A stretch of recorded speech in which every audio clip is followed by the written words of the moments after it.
তো বাড়িতেই ছিলাম, আমি তো পলাইনি, তাহলে এইভাবে আমাকে অ্যারেস্ট করতে হলো কেন?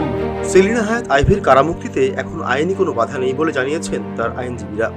হত্যার অভিযোগে সিদ্ধিরগঞ্জ থানার আরও 2 মামলায় হাইকোর্টের দেয়া জামিন বহাল রেখেছেন আপিল বিভাগের চেম্বার আদালত।